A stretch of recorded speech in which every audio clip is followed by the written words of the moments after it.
Thank you all for being here this morning, covering the news on what is currently going on in Libya. We have a group of individuals here who represent the Libyan American community in the Sacramento area, as well as we also have a gentleman here from Southern California who will be speaking. Basically, just to introduce ourselves, we recently formulated an organization called the Sacramento Committee for Protection of Human Rights in Sacramento. And basically, we've noticed that in the recent events that happened in Tunisia, as well as Egypt, and now Libya, Bahrain, it's really important for our community to mobilize and address what is currently going on over there, especially because many don't really have a voice. So we formulated this organization, and we hope to, be the in-between, if you will, so that we can get help to them as soon as possible. I would first like to introduce Salim Mohammed, who lives here in Sacramento. He is of Libyan background, and he will be saying a few words about what's going on in Libya.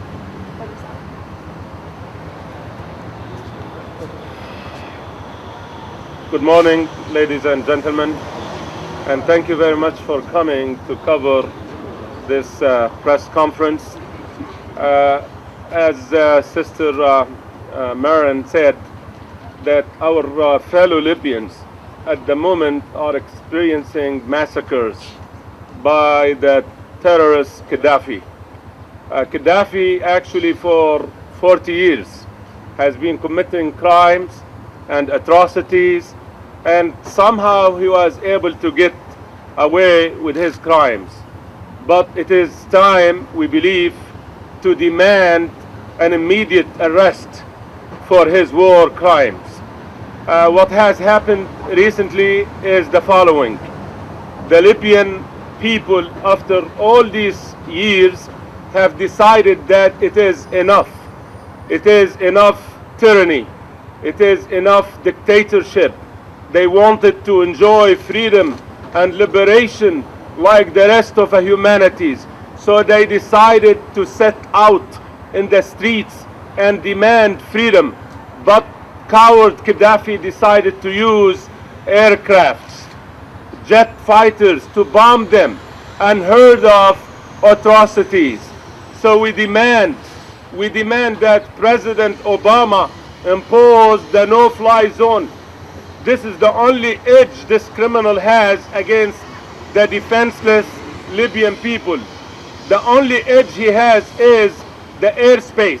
If we are able to have no-fly zone, Qadafi will finish in few hours. He's going to end anyway. But to avoid more sufferings, we need to demand from our government that they impose the no-fly zone. Not only these atrocities that we are witnessing.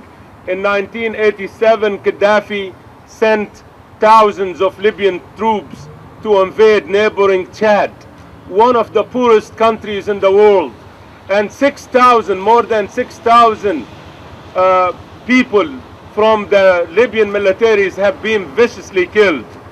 Qadafi, as I said, is a devious killer. Look, ladies and gentlemen, what he has done, and I want to warn you, it is very graphic, very graphic. He used ammunition designated for tanks to kill innocent people. Look at them. These ammunitions are designated for tanks. He has no conscience. This man is the Hitler of this era, and I request from you to interact with the Libyan people, for that if he thrives with his oppression, then our freedom will be threatened. And if we are able to end his tyranny, then the cause for justice will thrive, and this will be good for all of us. Thank you very much.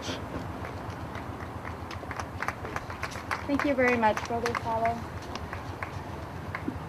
The next speaker that I would like to call up to the podium is Omar Khalifa, who actually flew in from Southern California to join us today, or this morning, for this press conference.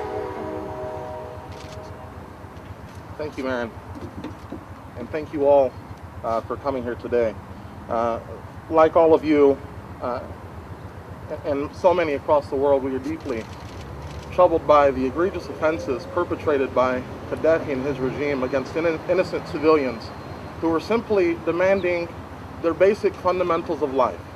That's the freedom of speech, the freedom of assembly, and the freedom of expression. These freedoms, which we hold so dear here in the United States and across so many countries in the world, should be protected and should be defended. That's why we call upon the Obama administration to strongly condemn the egregious offenses currently being perpetrated in Libya, and under no uncertain terms ask for his resignation, immediate resignation of himself and his regime, and help facilitate in the transition of a democratic government as prescribed in accordance with the Libyan population there. Along with the innocent Libyan civilians, we are deeply concerned and troubled with the current position of many American citizens who are living and working abroad in Libya. There has been severely disrupted communication in the country, which has made it very difficult for American citizens to reach out to the American embassy. We certainly keep them in our hearts and our prayers, and are looking for their safety. The Qadafi regime has been in power for the last 40 years. And for so many decades, the American government and so many administrations have been calling upon North Africa and the Middle East to reform and to make democratic transitions. And today, we see these democratic transitions taking place in Libya. In the last 2 months, we've seen democratic transitions taking place across North Africa and the Middle East. These calls for democracy and basic freedoms, fundamental freedoms, should be protected and should be honored and should be supported by the United States. Thank you. Thank you, Brother Ahmad. My parents actually came to the United States back in 1980 when I was 19 days old. And I never was able to go back to visit my homeland simply because my father was blacklisted by the Libyan or the Qadafi regime. And having lived here in the United States my entire life, it was very difficult to really have my peers understand just how brutal the Qadafi regime is. You know, nobody could really understand, well, why can't you go back to visit your family? You know, I'm sure it's not really that big of a deal. But I think clearly in the last 5-6 days, people have really begun to understand just how brutal this regime is, how this regime has absolutely no regard for its own people. It has launched basically a war against its people. We've seen this manifested in the military weapons that he's used. We're talking about tanks, jet fighters, snipers, hiring mercenaries primarily from Chad and Nigeria and arming them with very equipped weaponry as well as suits and uniforms to go out and kill these innocent protesters who are protesting peacefully. It's very emotional and very disturbing, I think, for a lot of us Libyan Americans living here.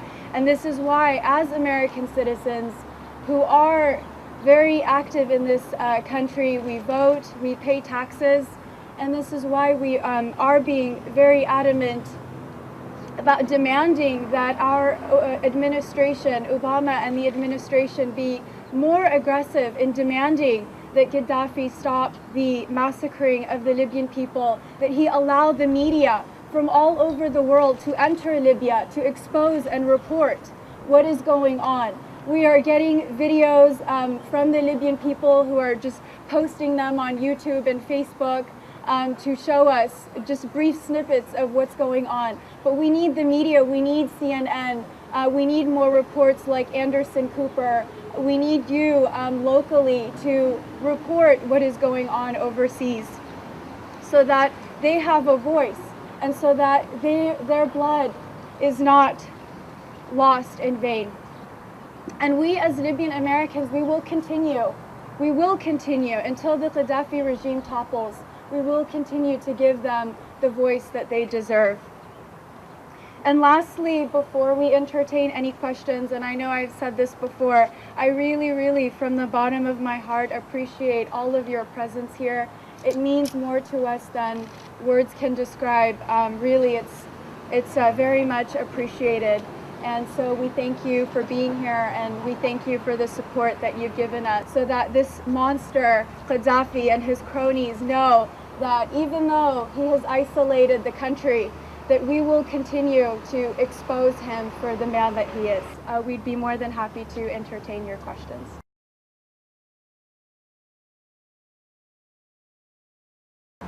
Well, as far as myself personally, we don't really hold anything that he says. We don't really give it much attention, to be honest, because we know that as in the case with Egypt and the case with Tunisia, you know, these are desperate measures that they take to intimidate the people. We clearly know that there has never been anything like this in Libya before. The people have reached a point where it's either give me liberty or give me death. And so they will fight till the end, and this obviously intimidates and frightens the regime. And so we know that whatever he says reflects that. And as we've seen, his son himself said, we will eradicate everyone, you know, all of the protesters. But we do know that slowly, you know, the momentum is getting stronger. We have people within the military that are, if you will, changing sides. For instance, the 2 jet fighters that landed in Malta. You know, so these things are just small things that show us that the Libyan regime is reaching its end.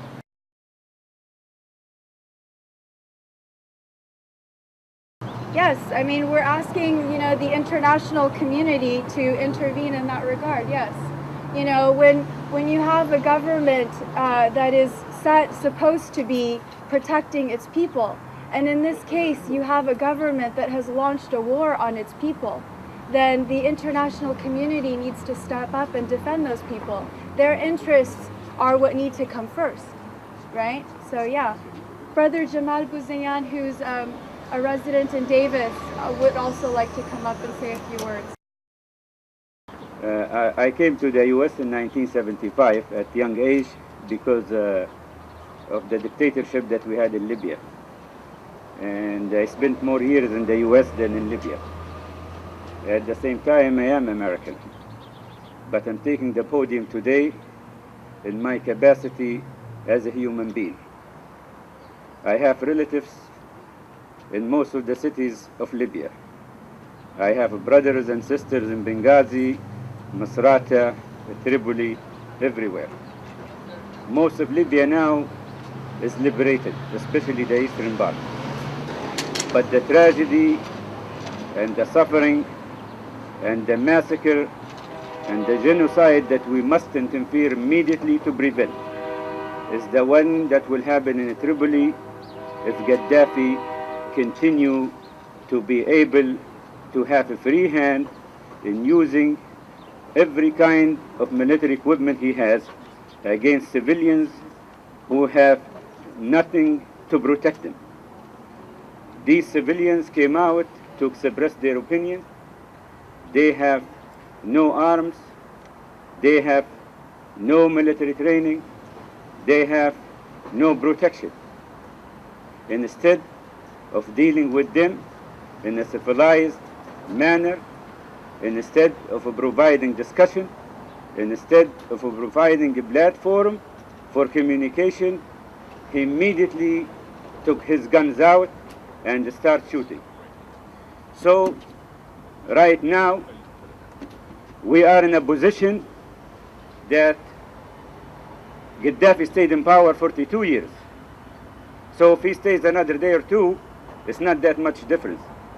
But the immediate interference has to be done not to finish him, but to prevent him from committing more crimes. Every minute we're losing here, we're losing lives in Tripoli and the other cities. Tripoli right now is under his siege. Nobody can leave his house. Anybody who leaves his house without permission from the government, they will kill him. And they have used weapons that are built not to just destroy humans. We're built to destroy tanks, aeroplanes. So really we have no time. A week from now, we might be talking about thousands dead. And then we will say, sorry, we should have acted sooner. But if we act now and prevent this massacre, we will be remembered in history that we saw suffering and we didn't just watch. We were able to interfere and prevent a crime, and we interfered. The US government has the capability to interfere.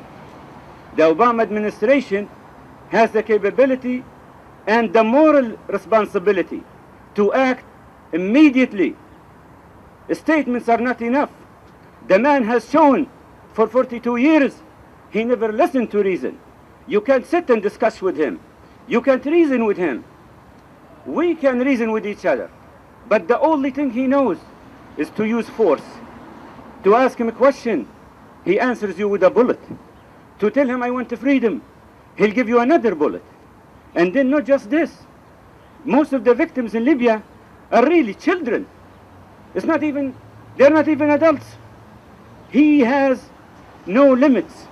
And his son just 2 days ago specifically said he will kill the children and the women and the men, and he will make rivers of blood in Libya.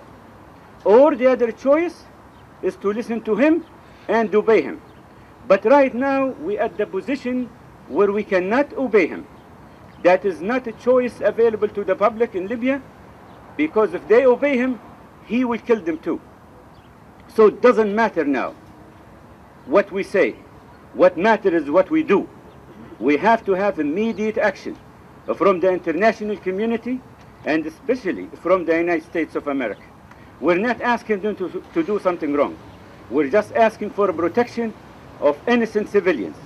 And Qadafi is not really a president of a country. He is the president of a gang. It's a gang of criminals. He and his children. They hijacked the Libyan people for 42 years. They took all of our resources. They took all of our natural resources. They used them to build a military arsenal, and they are using it now. And I listened to his speech today. He said he will destroy everything now. And he will die there. And he will kill everybody with him. And we have to be serious about his threats, because he's shown just in less than 1 week in the city of Benghazi alone, more than 500 people killed. None of them has a bullet. None of them has even a shield to protect him from the bullet. All of them went as civilians protesting in the streets, expressing their opinion. And he killed 500 of them. He injured more than 3,000 who are right now in the hospitals of Benghazi. And they emptied the hospitals from medical supplies prior to this. So most of the people don't even have medications. Now most of them will die because nobody can provide them with medical attention. And in Tripoli, it will be a genocide, because he delivered the message before by a massacre, and the people still didn't compromise and continued their desire for freedom. So now he's going to escalate. He will go to the next step, which is the genocide. So right now, we have to act immediately. We ask the President of the United States of America, we ask Mr. Barack Obama to immediately interfere in Libya in behalf of humanity. We want to make sure we are not in a 21st century where we're watching thousands and thousands and thousands of people are killed, and we have the technical capability and we are not using it. There is a moral obligation. There is a moral obligation not just to the Libyan people. There is a moral obligation to all of humanity.